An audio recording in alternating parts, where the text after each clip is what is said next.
Hey everybody, thanks for joining me today on episode 9, which is problem solving. As an overview of this lesson, we're going to look at your perspective and how you manage problems. We'll look at 7 levels of problem management, and I have a segment to read you so that you'll have some examples and some clarity on those levels and where you may fall. We'll look at something called the cycle of change. It's like playing a hand of cards with the different levels being shuffle, deal, play the hand, and toss in. We'll show you how to use that for yourself and for other people so that you can assess yours and their energy and raise your energy to get the best results. We'll talk about obstacles to influences for change. Of those 5 things, they are remain a victim, number 1. 2, avoid the conflict or challenge. 3 is change the situation. 4 is alter the perspective. And 5 is accept it. Then we'll talk about your strategic approach and how you can solve problems this month, in 3 months, in 6 months, what you see, what you anticipate. We're going to give a little teaser for episode 10, which is productivity. We'll briefly discuss what we call holographic thinking, and then we'll get way more into that in episode 10. And then we'll talk about you'll attract or repel challenges based on your energy level. Then I'll do a brief section on working with me and how you can do that if you're interested in deepening these results that you're getting for yourselves through these lessons. And then finally, we'll introduce episode 10, which I gave away, is productivity. So in problem solving, we understand that everything in life is a cycle. And just because life is filled with paradoxes, the unexplainable, contradictions, and challenges, depending on your energetic frame of reference, your response to this apparent chaos can vary. So let's look at your perspective. So take this down in terms of the ones that mean the most to you in terms of where you're at. And the ones that don't apply to you, you can ignore. And then when you want to come back to this segment on problem solving in the future and then see if those ones that didn't apply to you now apply to you, check it out. So problems and conflicts are, and circle the ones you agree with. Problems and conflicts are difficult or troublesome matters requiring attention. Problems and conflicts are situations, feelings, or people that are hard to understand or deal with. They are tasks that are difficult to accomplish. Problems and conflicts are struggles or clashes between people, ideals, and principles. Problems and conflicts are incompatibilities and disputes. Problems and conflicts are calls to prove or justify something. Problems and conflicts are gaps between actual results and expectations. Problems and conflicts are opportunities for growth, or they are a natural part of life, or they are illusions created by a distorted perspective on life. And then lastly, there's a category called other. So if you have another category for problems and conflicts that you'd like to define, go ahead and put it down. So now take all those answers that you chose, that you're writing in your notebook. I forgot to say, write these in your notebook. And with either the help of me or by yourself, as you're working through this exercise, because you don't necessarily need me to do this, you're very capable and you have all the answers. Try to determine where your overall outlook resonates on the energy scale and write your thoughts. If you have any questions about that, feel free to comment, DM me, call me on the phone by getting on my calendar and booking, like 10 minutes or an hour with me. And it's complimentary, so we can go through where you're stuck and we can get you unstuck. Here's some questions for you in this area. How is your perspective working for or against you in terms of problems and obstacles? Another question. What about your viewpoint would you like to change, and what is your plan to change it? After that, another question. Overall, what is your definition of a problem? Next question, what level of energy relates to your definition and why? And if you have any questions about energy levels, go back to episode 3 where we discuss the 7 levels of energy. I'll briefly be describing that here shortly as in one of the sections I already outlined. Another question for you, How does your definition above and the resonating level of energy it represents help or hinder you in your current life circumstances? So now we're going to go on to something called problem management. Regardless of whether you perceive them as opportunities or problems, effectively managing these life situations takes some skill and practice.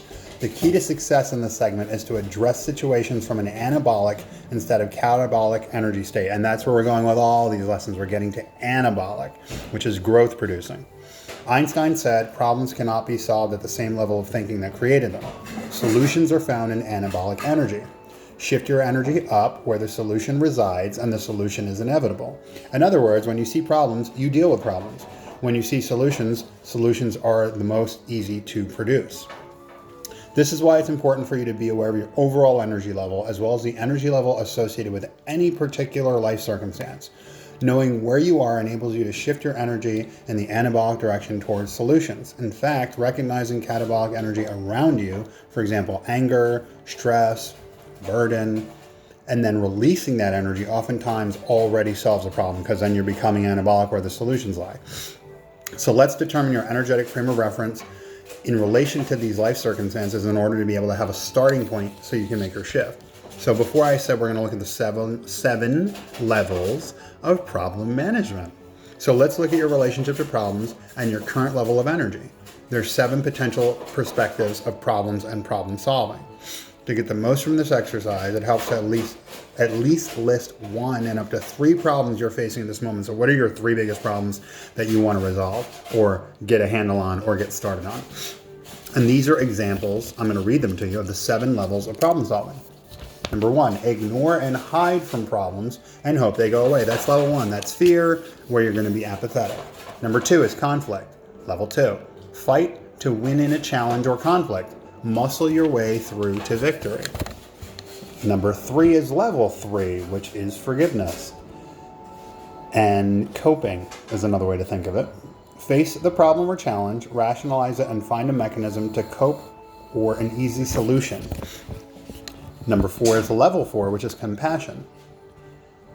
Create a winning solution for the others involved.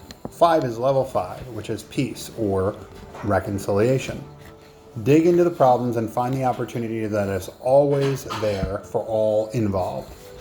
Number 6 is level 6, which is joy, and this is where you're doing synergy. You're allowing everything to work together. Have the understanding that problems don't exist. They're only opportunities to observe and experience. And level 7 is number 7, and it's creation. And so this one says there are no such things as problems, solutions, winning or losing. Life and the experiences within life are all part of a game that can neither be won nor lost, only played. So reflecting on those questions in the section, what perspective of problems and problem solving is best reflected in your current situations? So of those 7, where do you fall? And it could be different for different problems because not every problem has the same level of energy associated with it. So you can discuss these with me again, and you can anticipate the impact of the different levels they have on your ability to solve problems. And any shifts you or others would want to make, you want to note that, and then write your plan to make those shifts. So now we're going to talk about something called the cycle of change. Like I said, it's like playing a card of hands where you're going to deal. First, you're going to shuffle, because you always shuffle the cards before you deal unless you're cheating. So you're going to shuffle, then you're going to deal, then you're going to play the hand, and then at the end, you're going to toss in. So why do we look at it like playing a hand of cards? I'll explain it to you. So basically, change is something that not everybody likes to do, and sometimes they look forward to it because they think, oh, I'm going to start a business, I'm going to change. Oh, I'm going to get a raise at my job. Oh, I'm going to get a new job. Oh, I'm going to go to this school. I'm going to change. I'm going to do something better for myself. Or, oh my God, I'm going to get out of a relationship. Or, oh my God, I'm going to leave a job, whether or not I was asked to leave or whether or not I choose to leave. What am I going to do next? There's all this change going on. So let's look at phase 1. It's called the shuffle phase. This is a period of detachment. And what was not working is what we're detaching from. And we're also detaching from what has been completed. So it's a time out phase to emotionally heal, reflect, and research for new directions. This phase begins with the experience of overcoming, or at least with being able to deal with a loss from the toss-in cycle. So the toss-in cycle is at the very end. We're going to get there. And when you're doing shuffle, you're actually resetting everything. So people in this stage take stock of their lives, evaluate their core values and feelings, and review what is really important in life to decide which way to turn. So some thoughts might be, okay, I'm turning my thoughts inward, I'm reevaluating my values and beliefs, I'm open to new possibilities, I'm choosing a new game to play, and I'm ready to start anew. Feelings could be fear of the unknown, for example. And actions could be moderate level of action taking, focusing on researching, network, and exploring. So what aspects of your life are you in the shuffle phase? And that's where you want to look at where you're starting something new and you're resetting and you're getting ready, you're planning and developing your next move. So phase 2 is called the deal in the action phase. So you're dealing the hand of cards. It's a time for experimenting, changing, and networking, all of which should be in an implementation of the plan that was developed in the shuffle stage. In this stage, there's a lot of optimism as the direction seems to have been found. People are now ready and able to experience their next step. Some thoughts in this could be turning outwards towards taking action, selecting other players for the game and dealing cards to them, like giving out responsibility, delegating. You could be thinking about establishing new expectations. You could be thinking about looking for clarity, process, and support. You might feel excited and anticipating what's coming up, or anticipation. Your energy level is high and flowing. You may have a fear of failure or a fear of success, or both. And your actions could be a high level of action taken, including excluding one's reach to others, or extending, because you want to reach out to others and you want to work with them. So you want to extend your reach to others, and then planning and more planning, as well as research and practice. In what aspects of your life are you in the dealing phase? So where are you starting to take action? All your plans are starting to come together. So next is phase 3, which is called play the game, the most positive time of the cycle when clients seek implementation of the plan. So you, in this case being the client, or somebody you're working with being the client on your team that you're helping to elevate their energy level, you may think, what do I do next? Or how can I find the time to do all of this? You might also be thinking about self-doubt and self-sabotage. Your feelings might be fear of failure and inadequacy. You might vary your level of excitement and energy depending on outside results, and you might feel a sense of fulfillment, peace, and purpose. Actions could be level of taking action varies depending on level of energy, support, clarity, and goal and feasibility of the plan. So in what aspect of your life are you in the play the game phase? And then last phase is toss in, phase 4. So as like everything in life, all things come to an end, especially life, one day eventually. So sometimes things end with a failure, other times with a success. Either way, people are rarely ready for the cycle to end. So what happens at the end of the cycle? It could be hibernation, it could be cocooning, it could be shuffling the deck and starting over. Some thoughts could be turning inwards again. You might think, why me? You might think, I just can't deal with this. Like you might have gotten in over your head, oh, I'm going to start a business, I'm going to do all this stuff, and you start playing the game, and you start dealing the cards, playing the game, and then you get to the part of tossing. You know what? This is too hard. I can't do this right now. I'm going to toss in my cards. Maybe I'll play later. Maybe I won't play at all. Or you might think, oh, well, I guess I have to move on. Some feelings could be fear of the unknown, dealing with loss or abandonment. I feel like I have no one in the world to turn to. I feel isolation. I feel desperation. I feel depressed. I feel low level of energy.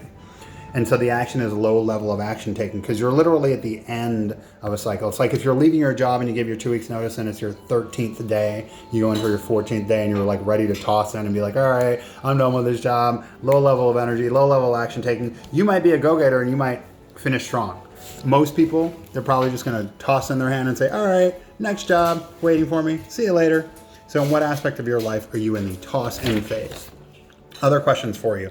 What are the most important insights for you from this description of the cycle of change? Another question is, how might you integrate this cycle of change into a problem, challenge, or conflict that you're experiencing in work or personal life right now, or with somebody that works with you? So describe that situation, write that down. Another question is, what phase of change are you in with respect to the situation? Name the specific phase, whether it's shuffle, deal, play the game, or toss in. And now you can coach yourself to follow the cycle of change. And the goal is to fully understand where in the cycle you are in relationship to the situation, and then effectively transition using an intervention process to the next cycle at the appropriate time. So if you're ready to end where you're at and you're ready to toss in and move on, you can do that at the highest anabolic level. I'll give you a little table so you can draw 4 columns. On the left-hand column at the top, you can write challenge. So what are you currently facing as a challenge, that problem you're looking to solve? Next to that, you can write cycle. Which cycle of change of the 4 we're discussing are you in? Then you can write desired goal. And then in the last column heading, write your intervention or process of how you're going to get there, like those steps that you're going to take. After you write that down on that table, or create that table for yourself so you can go through the exercise, ask yourself a couple of questions. There's 3 of them. What is difficult for you about addressing challenges with this approach? Next, consider individuals who you wish to lead, inspire, and motivate. How can the cycle of change assist you in doing that?